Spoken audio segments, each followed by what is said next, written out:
In 2018, two women meet for drinks at a bar in Fort Myers, Florida. One invites the other to her hotel room, completely unaware that she's in the presence of a killer. Or we've been traveling up to the airport and stopped for all this morning. My feet are slipping my shoes. This encounter sets off a chilling chain of events, linking their meeting to a gruesome crime 1,000 miles away. Now, investigators across state lines must work together in a race against time to put an end to the ruthless crime spree before the killer strikes again. You're going to find a body there. Somebody better look. The following report is based on police records, and most of the footage has never been seen before until now. On April 9, 2018, dispatchers in Lee County, Florida receive a call from a motel manager with reports of a chilling discovery. 911, what is your emergency? Yes, this is at Marina Village, Snug Harbor, down at Fort Myers Beach, and there's a dead body in one of the units. Her body's covered in towels, and there's blood in there. The manager explained that several units were experiencing a plumbing issue, and every other unit had been checked, except for room 404. When I walked in there, I said, front desk, and no one answered, and the master bedroom was closed. And all the stuff was there, so I didn't want to interrupt thinking there was nothing there. But my boss said, no, go in and make sure, because it could be in that particular bedroom. So I went back up, and I opened up the master bedroom, and the door to the bathroom was closed with towels on the outside of it. So when I went to open up the door, something was blocking it, and I got scared. Too afraid to investigate alone, the manager asked residents in the neighboring rooms to peek inside. Brave volunteers came forward to help, unaware of the nightmare waiting for them on the other side of the door. There was a towel against the door. The door was partially open. We tried to push on it, and we were hitting something. So I looked around the door, and she's laying on the floor with towels over her, and she was bleeding. You could see blood under her towel. The towel looked to be under her head. That's all I could see. Officers quickly arrived to find a woman lying on the bathroom floor with what appeared to be 2 gunshot wounds. A towel had been draped over her body, and the air conditioning was lowered to a frigid temperature of 61 degrees. The guest bedroom showed signs of use, and multiple wine bottles along with dishes piled in the sink indicated another guest may have been staying there. Whoever it may have been was nowhere to be found. Police discovered that room 404 was rented by 59-year-old Pamela Hutchinson, who was captured on surveillance checking into the Marina Village condominium 6 days ago on April 3rd. Barely made it by the bell. Pamela Hutchinson. How are you today? Good. Good. Right, the traffic was... Did your driver's license on a credit card? Pamela reaches into a small silver purse, which was later discovered in her motel room. However, her credit cards and identification were missing. More importantly, she checks into the motel alone, raising questions about who was in the room with her. Searching for answers, investigators continue reviewing the tapes, unaware of the unnerving mystery that's about to unfold. At 3:44 p.m., Pamela pulls into the parking lot of Marina Village in a white Acura with Florida license plates. Shortly after checking in, Pamela exits the elevator and heads to room 404 by herself. However, the following day, she's no longer alone.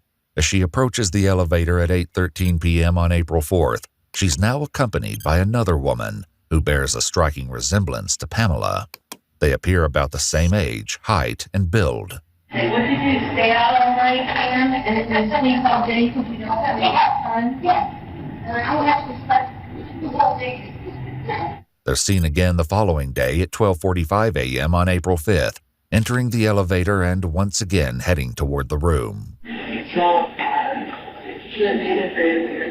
I like that. Yes, we got 2 TVs in there.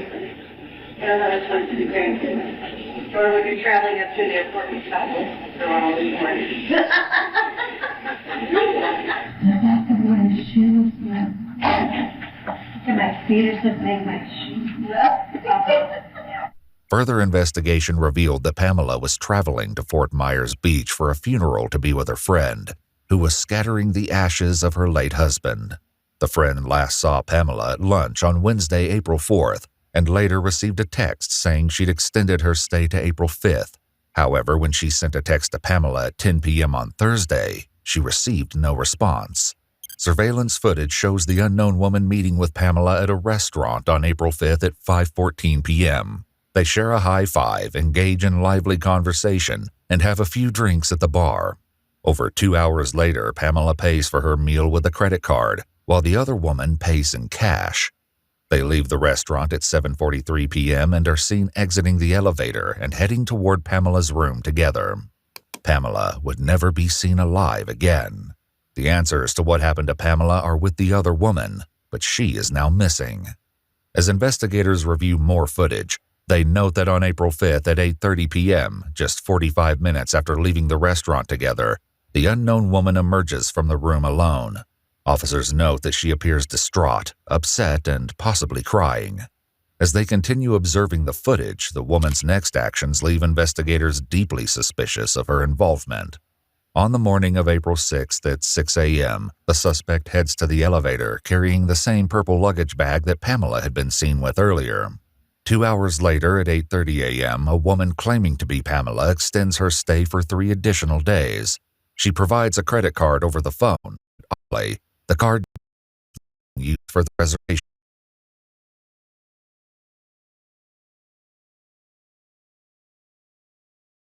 backing into a space in front of a white Cadillac Escalade. The suspect then begins to transfer items from the Escalade to the Acura. The Escalade leaves the parking lot at 12:42 p.m., but the suspect returns on foot nearly an hour later at 1:32 p.m., where she stays for several hours. Finally, on April 6th at 1:51 p.m., she heads for the parking lot and is seen driving away in Pamela's white Acura, leaving her body to be discovered 3 days later.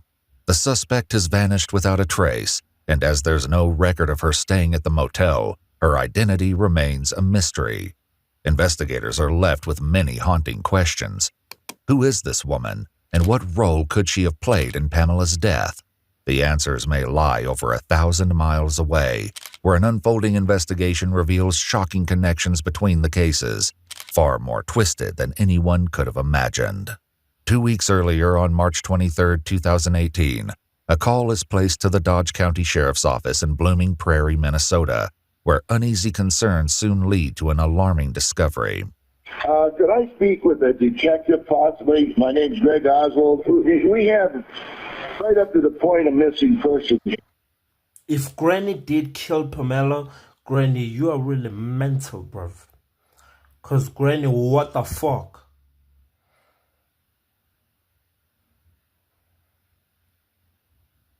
Are you jealous? Granny, what?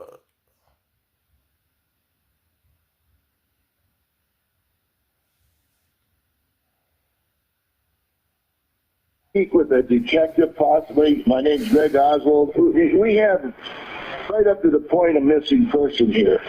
My business partner, and there seems to be something seriously wrong. Okay, how so? Well, I haven't been able to talk to him for 16 days, and neither of any of the employees. He's never done this. Dave's never done this. In the 20 years I know him, he's very involved in our business, hands-on. Okay, and what is his name? David Reese. Greg further explains that the Prairie Waxworms farm is just 100 feet away from David's home, where he and his wife Lois reside. Thomas, the farm's manager, explained their concerns began 10 days prior on March 12th.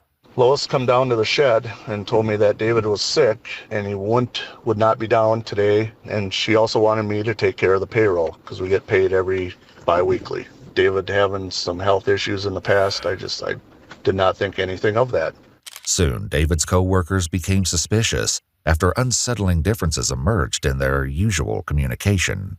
The texts we were getting from his phone were not his texts. It just wasn't Dave's style. Dave didn't abbreviate, didn't punctuate, didn't. You could tell it wasn't him. Thomas, Greg, and other employees claim David's text messages seemed to change around the same day Lois began telling others he was sick. He does talk text. That's what he's always done, you know. And the ones I was getting was like all exclamation marks and commas and dots and thanks abbreviated with an X instead of spelling it out and stuff, you know. Okay. And he doesn't normally do that? No, he just texts and it spells out the full words.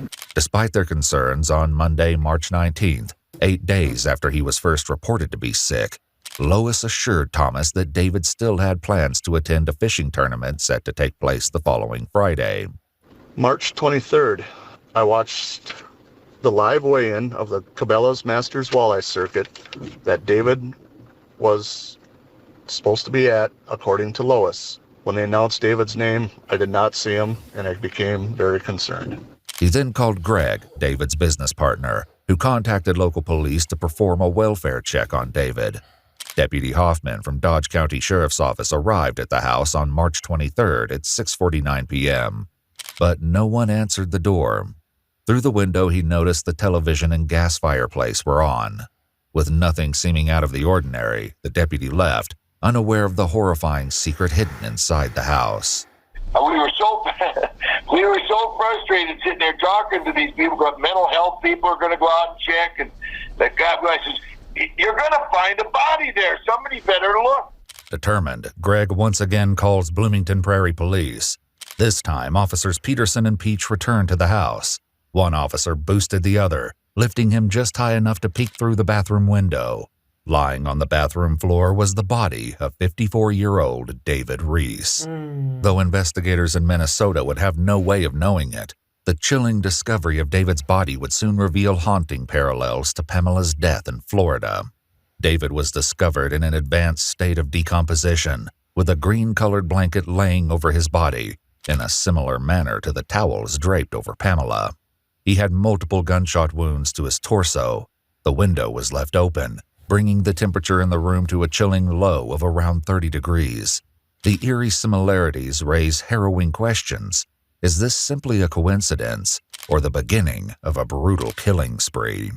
With many questions for David's wife, Lois, Minnesota investigators begin looking for her, but she's nowhere to be found. In an effort to trace her movements, they review local business surveillance, starting from the last time the couple was seen together. On March 11th, David and Lois both enter their local general store. David walks out at 9:01 a.m. and would never be seen on surveillance footage again. The following day, Lois explains to Thomas that David has fallen ill and would begin using David's phone to text his co-workers. However, as Thomas explains, it was more than the unusual text messages that left him concerned that something was terribly wrong. We have a money bag in that's where my drive slips go and all our checks from our customers. Okay. I did my route on Friday, yesterday, and I noticed everything was missing out of there. All the checks out of the money bag. On Monday, March 12th, Lois enters Citizen State Bank, approaching the counter with a check from David's account, written to Grandma, are you mental? It was Pamela, now David. Who is it gonna be again? Are you doing this for money, or are these people bullied? Did those people bully you? Nah, Grandma, you fucking disgusting. RIP to everyone who died, bro. Come on.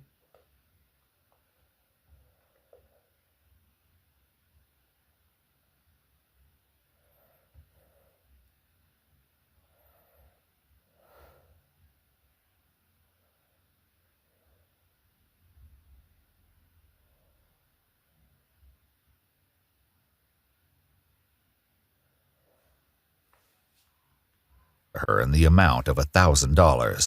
On Monday, March 12th, Lois enters Citizen State Bank, approaching the counter with a check from David's account.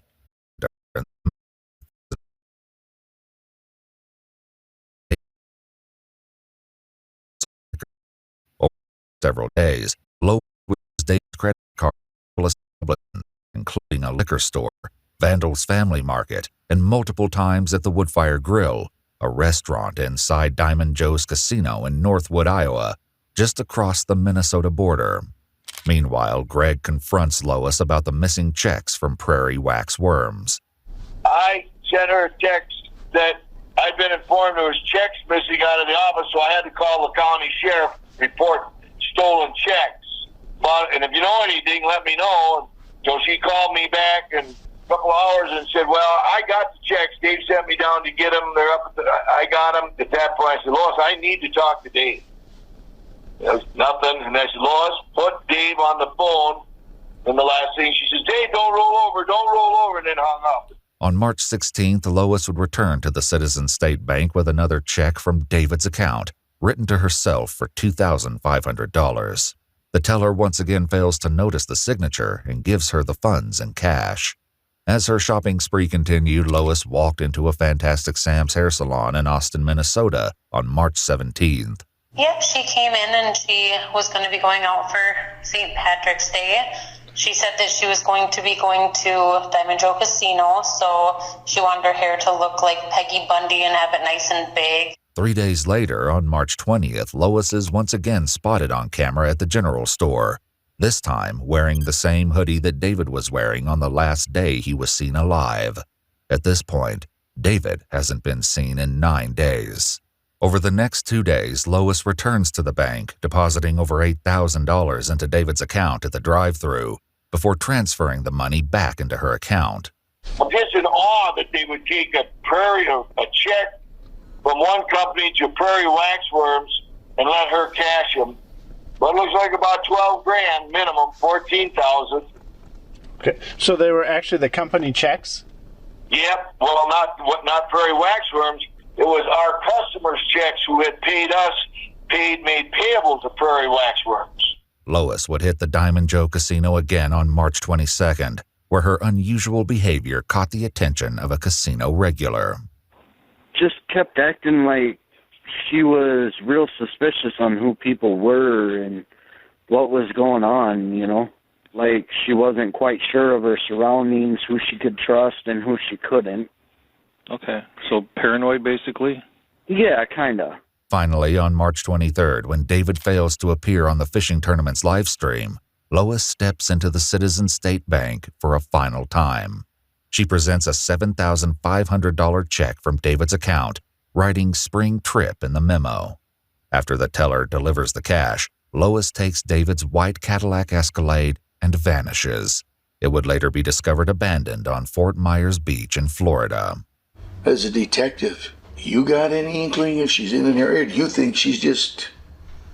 God damn it, I don't know how you get away. No, nothing so far. I just don't know.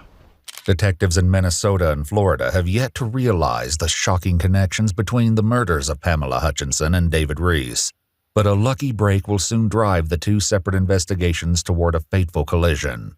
3 days before Pamela's murder, Lee County Sheriff's Office in Florida had received a concerning 911 call. Hi, there's an ATV out for a Lois Reese from Blooming Prairie, Minnesota in Steele County.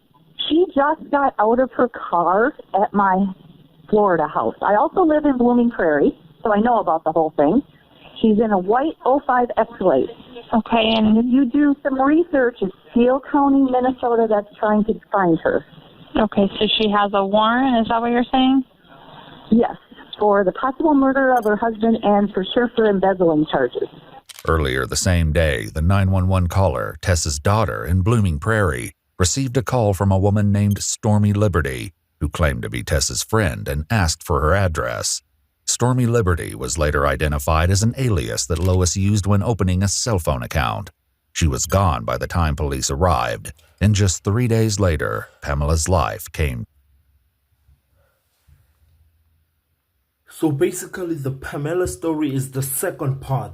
The David Reese is the first part. So she killed her husband or so-called boyfriend. Then she called Pamela to be like, yo, come to my husband's funeral, wada, wada, wada, wada, wada, or maybe my friend's funeral, wada, wada, wada, wada, wada, because she needed money, and they went to that hotel. Guess what happened in that hotel? And then,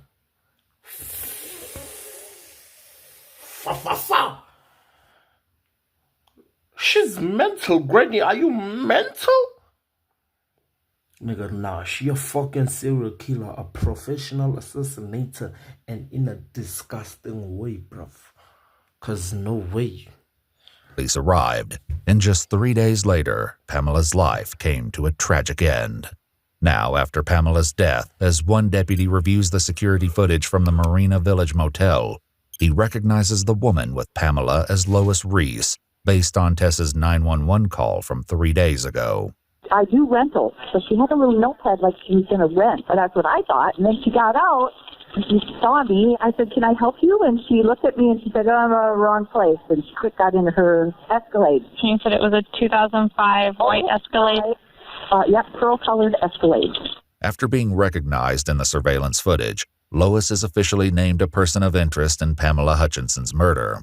On April 10th, investigators in Florida contacted Minnesota law enforcement, requesting a photo to confirm their suspect, and finally, information between the two investigations was shared.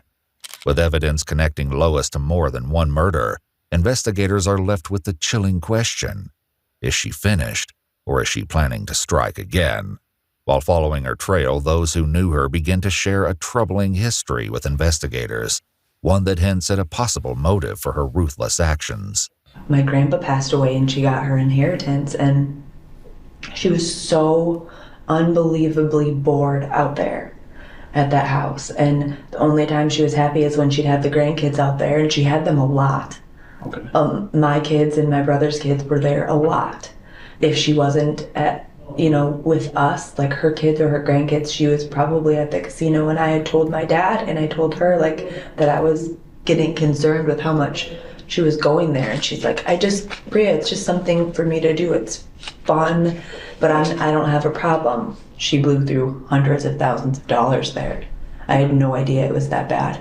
With Pamela's credit cards missing, investigators begin to trace where they may have been used. On April 6th, a woman claiming to be Pamela Hutchinson entered a Wells Fargo and withdrew $5,000, as seen in still images provided by the bank. The distinctive white hat, sunglasses, and blue shirt are the same clothes she was wearing in the surveillance footage at Marina Village.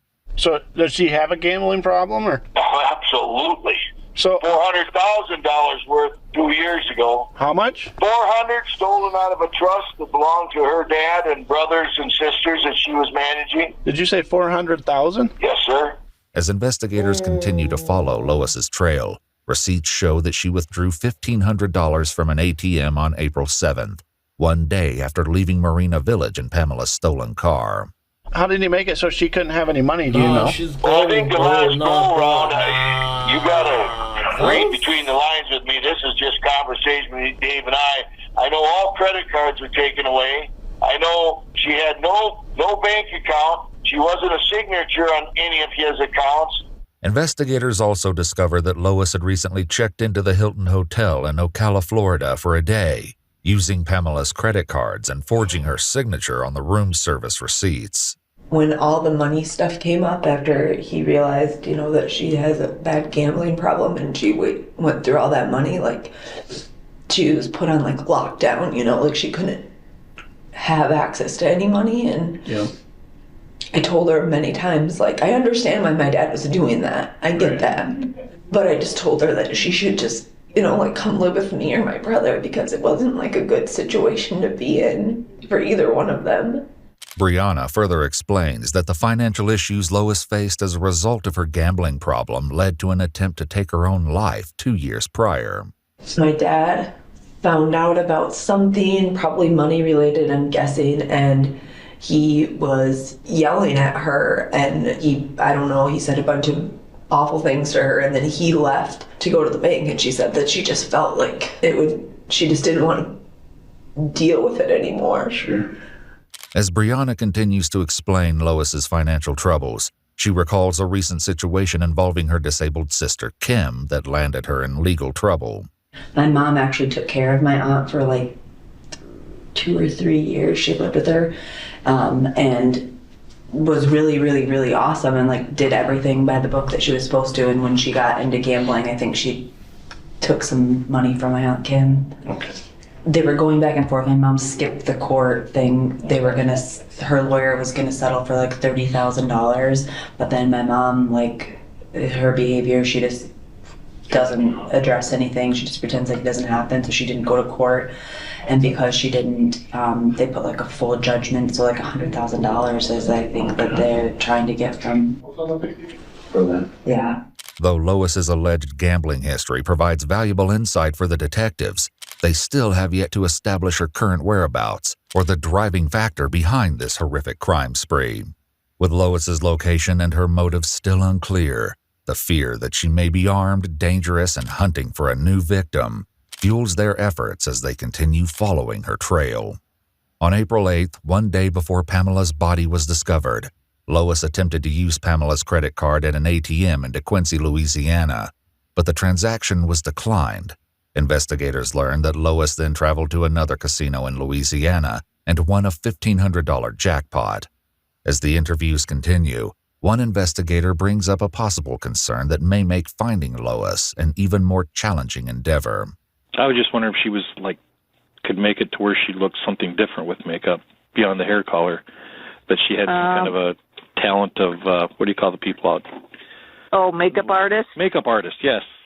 But I don't think that, but I think that she was skilled enough with makeup that she could make herself look a little different. But I would say with a gambling problem, yeah, and now she's got time on her hands, right, she'll be at a casino. However, Lois's son Billy has a far more grim expectation for how this fugitive search may end. Based off her past actions, I'd say, I don't know, finding her alive probably isn't very good, as sick as that sounds. Right. She's obviously tried to do it before. I think this is a little bit more serious than that was, spending money. Right. You think she has any means of doing that, or? Of hurting herself? Yeah, if she killed my dad. At 11:16 p.m. on April 8th, Pamela's stolen Acura is seen traveling westbound on Interstate 10 in Lafayette, Louisiana, and once more on a license plate reader in Texas before the trail goes cold. With Lois continuing to cross state lines, a U.S. Marshals task force takes over the investigation and issues a BOLO for Lois Reese. She's now wanted for 2 murders, grand theft auto, financial theft, and identity theft. As the case gains national attention through widespread media coverage, she earns the nickname Killer Grandma. News outlets nationwide ask anyone who sees Lois or her vehicle to come forward. When a promising tip brings investigators one step closer to ending her reign of terror, one question remains: can they get to her before she disappears once again? At 6:58 p.m. on April 19th, over a week since she was last spotted on traffic cameras, Lois enters Dirty Al's restaurant on South Padre Island in Texas, just 30 miles from the Mexican border. She lingers upon entering, taking a moment to look at the posted menu near the main cash register. It isn't long before an employee sees Lois and stands watch. As she suddenly makes for the exit, the 2 male employees briefly converse before following her.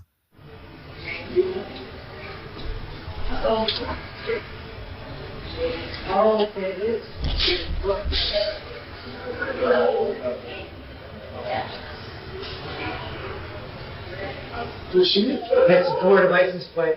Well, she was driving a Florida license plate. Where? Right here, that white car. That couldn't hurt. The man takes down her license plate and local authorities are contacted. Police arrive at 7:50 p.m., nearly an hour after she left the building. It seems as though she slipped away once more. It's a devastating blow to their search, but in a shocking twist of events, while officers wait for someone who can show them the surveillance footage, they begin to search the conjoined parking lot and spot the stolen car at the restaurant next door. They enter the restaurant and find Lois sitting at the bar, talking with an unknown male, but wait for backup before moving in for the arrest. At 8:25 p.m. on April 19th, multiple officers move in and finally make an arrest, unaware of just how close Lois may have come to claiming a third victim. With Lois now in custody, one chilling question remains unanswered. What drove Lois to commit not 1, but 2 brutal acts of murder? Lois? What's your last name? Yeah.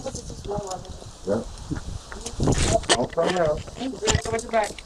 Right now you're going to be detained.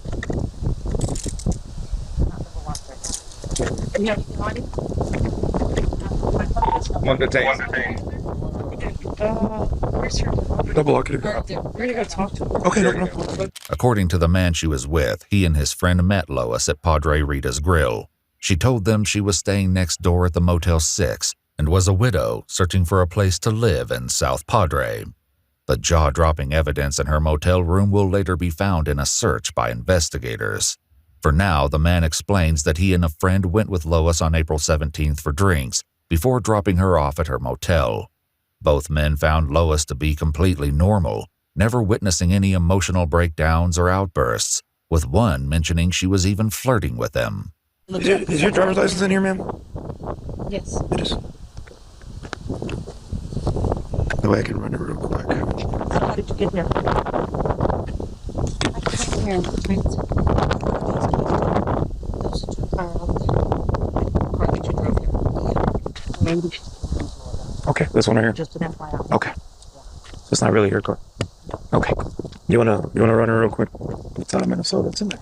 It's out of Minnesota? Yes, sir. Yeah, but the warrant I do believe might be out of Florida. I didn't get a chance to even look up our stuff because it was like. Yeah. I don't know how that is. Lisa, if you wanna.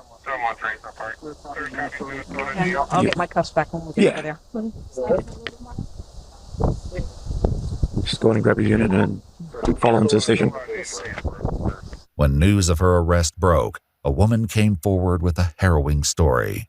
She told investigators that while eating alone at a restaurant on the island, she befriended a woman who identified herself as LaDonna, who was recently widowed and spending time away from her family to grieve. They met again for drinks on April 15th. The woman allowed LaDonna to come home with her, letting her stay in her guest bedroom.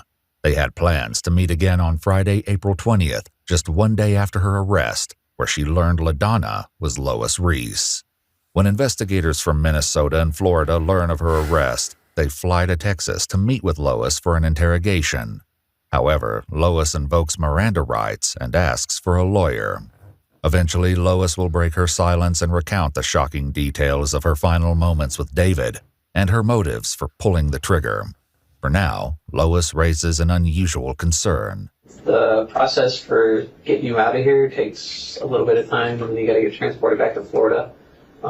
So I imagine in a couple weeks, we'll see you back in the Lee County Jail, and then from there you'll be eventually going back to Minnesota to deal with the charges up there.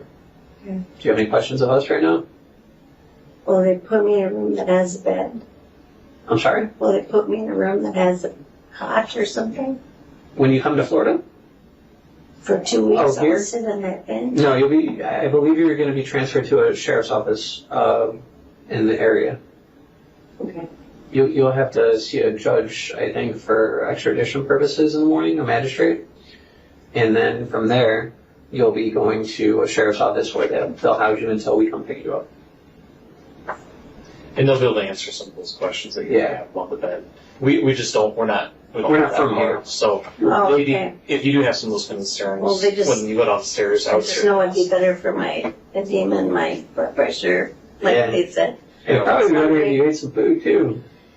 Yeah, but it'd be worse if I had to go to the hospital and have an attack. It'd be worse. Oh, for sure.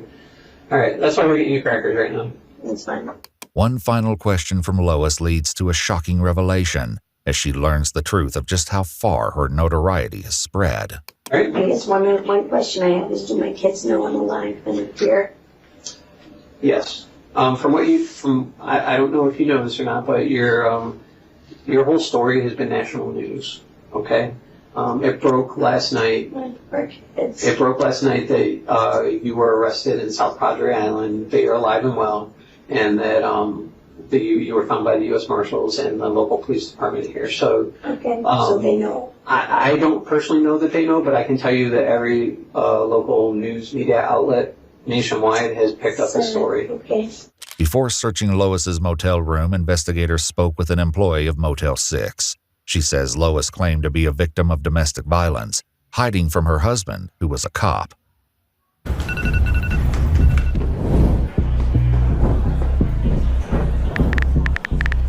When she next saw her, she appeared to be completely different, even dressing more provocatively. Lois claimed to be a victim of domestic violence, hiding from her husband, who was a cop. When she next saw her, she appeared to be completely different, even dressing more provocatively. During one conversation, she heard Lois say, "I need a sugar daddy," before asking about another customer seen driving an expensive vehicle, raising unsettling questions about her future plans. A search of her motel room uncovered a mountain of evidence. Among the discoveries is a white towel wrapped around a pair of sunglasses, previously seen to be worn by Pamela. Lois's distinctive white hat, earlier seen to be worn as she withdrew $5,000 using Pamela's identity, is located on a pile of clothing. They also locate credit cards and checkbooks belonging to both David and Pamela, along with Pamela's luggage. A road atlas is found, and tucked within its pages is a brochure for a casino in Eagle Pass, Texas. They also uncover Pamela's driver's license, and finally, 2 loaded firearms. With a mountain of evidence against her, Lois is extradited to Florida and held without bond to face charges for the murder of 59-year-old Pamela Hutchinson. To avoid the death penalty, Lois pleaded guilty on December 17, 2019 to 1 count of first-degree murder, grand theft of a motor vehicle, grand theft of property, and criminal identity theft. She later returned to Minnesota to face charges for the murder of 54-year-old David Reese. At a hearing on August 11, 2020, in the auditorium of a Minnesota high school, after delays due to coronavirus, she pleaded guilty to first-degree murder and shared with the judge her version of what happened on the fateful night of March 5, 2018. According to Lois, she and David had a heated argument following their grandson's basketball game. She claims David handed her a loaded firearm, encouraged her to turn it on herself and take her own life, saying, "Maybe you will get it right this time." In her own words, she explains, "He was right in front of me, and I looked right at his heart and I pulled the trigger." However, this is based solely on Lois's account, and David will never have the opportunity to confirm or deny her claim. As for Pamela, Lois never provides a reason for taking her life. For both murders, Lois Reese was sentenced to life in prison without the possibility of parole. She's currently serving both life sentences